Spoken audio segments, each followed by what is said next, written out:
देखो भाभी, संभाल कर कलश को गिराना, कहीं फुटबॉल की तरह ना मार दो कि पहले दिन ही सास का सर फूट जाए, सान्या ने कहा। पहले दिन जब काव्या गृह प्रवेश कर रही थी तब सबने उसे बड़े प्यार से आशीर्वाद दिया, लेकिन सान्या ने चेहरे पर नकली मुस्कान के साथ तंजे कसे। सान्या बोली, भाभी स्वागत है, बस देखना इस घर में हर चीज की अपनी एक परंपरा है और उन्हें निभाना जरूरी है। काव्या मुस्कुराते हुए बोली, बिल्कुल दीदी, मैं इस परिवार की सारी जिम्मेदारी और रिश्ते को अच्छे से निभाऊंगी। हाँ, देखती हूँ कितनी जिम्मेदारी निभाती हैं।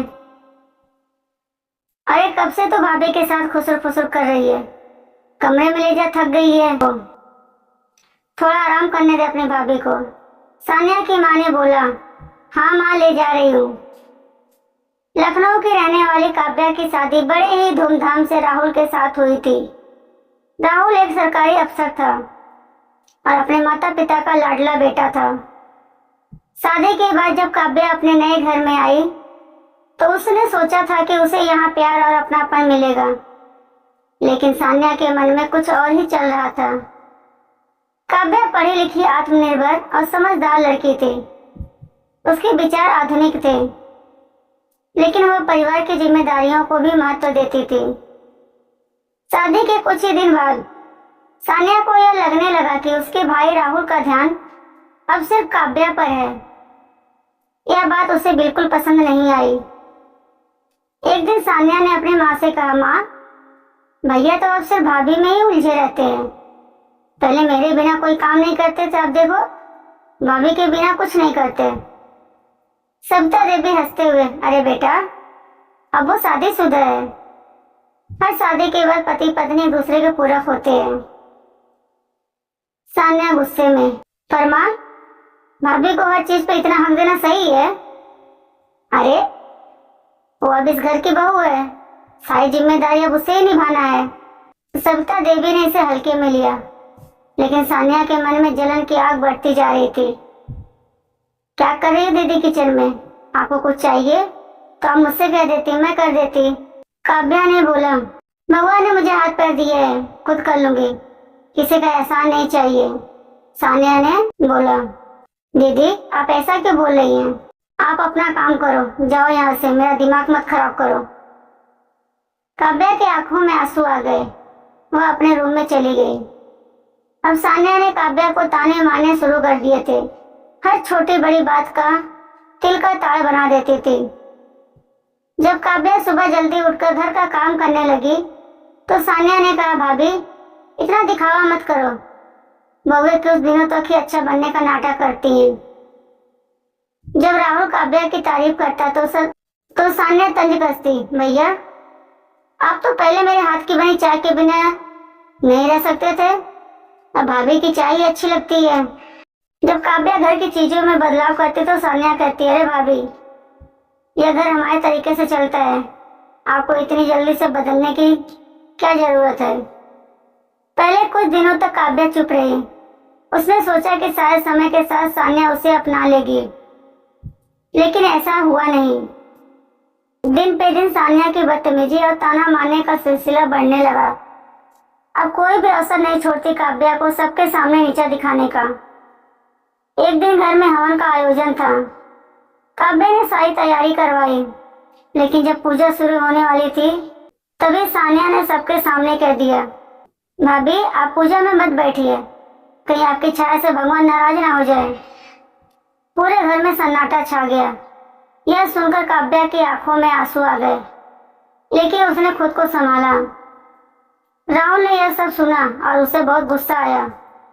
राहुल गुस्से में, सान्या यह क्या कह रही हो? सान्या मुस्कुराते हुए, अरे भैया मजाक कर रही थी। राहुल गुस्से से, यह मजाक नहीं था, यह अपमान था। काव्या इस घर की बहू है और तुम्हारी भाभी है। मजाक जगह और टाइम देखकर किया जाता है और मजाक की भी एक लिमिट होती है। भाई के साथ साथ मम्मी और पापा भी सान्या पर चिल्लाए। सान्या को यह सुनकर बहुत बुरा लगा। उसे पहली बार एहसास हुआ कि उसका भाई अब उसका नहीं बल्कि काव्या की साइड ले रहा था। अब काव्या ने ठान लिया कि वह सान्या को उसी की भाषा में जवाब देगी। अगले दिन जब नाश्ते की तैयारी हो रही थी तो काव्या ने हल्की मुस्कान के साथ कहा, दीदी आपकी चाय बन गई है, लेकिन ध्यान रखना कहीं इसे पीने से आपका घमंड ना उतर जाए। अरे भाभी ये क्या बनाई हो? दाल में नमक कम और सब्जी में इतनी कम मिर्च कौन डालता है? एकदम बेस्वाद खाना बनाई हो। काव्या बोली, क्या है ना दीदी, नमक और मिर्च मिलाने का काम आप कर दोगी, इसीलिए नमक और मिर्च कम डाली है। काव्या बोलकर किचन में चली गई। मम्मी भाभी को कुछ कही क्यों नहीं? कैसे मुझे ताने देकर चली गई? इसमें हम क्या बोले, हमेशा तो ही इसके पीछे हाथ धोकर पड़ी रहती है। आज बहू ने नहले पे दहला मारा है। इज्जत चाहिए तो पहले इज्जत देना सीखो। मम्मी। सान्या चौंक गई। फिर भी सान्या ने ताने देना नहीं छोड़ती। जब भी मौका मिलता शुरू हो जाती। काव्या किचन में चाय बना रही थी। जब सान्या ने कहा, भैया को मेरी बनाई चीजें ज्यादा पसंद है, खासकर मेरे हाथ की चाय, तो काव्या ने जवाब दिया, उस समय मैं नहीं थी ना, और अब उन्हें मेरी बनाई चीजें पसंद है। बदलाव जरूरी है दीदी। घर के बाकी लोग हंसने लगे, लेकिन सानिया को गुस्सा आ गया। अब राहुल भी काव्या का पूरा समर्थन करने लगा था। कुछ दिनों तक सानिया चुप रही।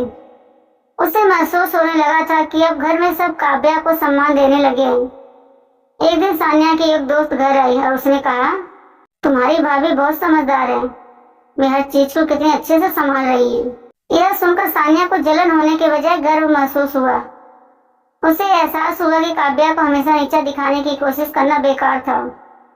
काव्या ने ध्यान दिया कि सानिया अब उसे ताना मारना बंद कर दी है। क्या बात है ननद जी, आजकल चुप चुप हो, सब ठीक है ना? काव्या ने चिंता जताई। नहीं भाभी, ऐसी कोई बात नहीं है। उस समय सानिया की हिम्मत नहीं हुई कि वह अपने भाभी से माफी मांग ले। कुछ दिनों बाद उसने काव्या से माफी मांगी। सानिया, भाभी मुझे माफ कर दो, मैंने जो किया वह गलत था। मुझे लगता था कि भैया मुझसे दूर हो जाएंगे, लेकिन मैं यह भूल गई कि आप भी इस परिवार का हिस्सा हैं। काव्या मुस्कुराई और कहा, रिश्ते अहंकार से नहीं, प्यार और सम्मान से बनते हैं। अगर हम एक दूसरे का सम्मान करेंगे तो घर हमेशा खुशियों से भरा रहेगा। राहुल तुम्हारा भाई है और तुमसे कोई छीन नहीं सकता उसे। परिवार में अगर घमंड आ जाए तो रिश्ते कमजोर होने लगते हैं, लेकिन जब सम्मान और प्यार को जगह दी जाए तो हर रिश्ता मजबूत हो जाता है। सानिया को अपनी भाभी की सीख अच्छे से समझ आ गई।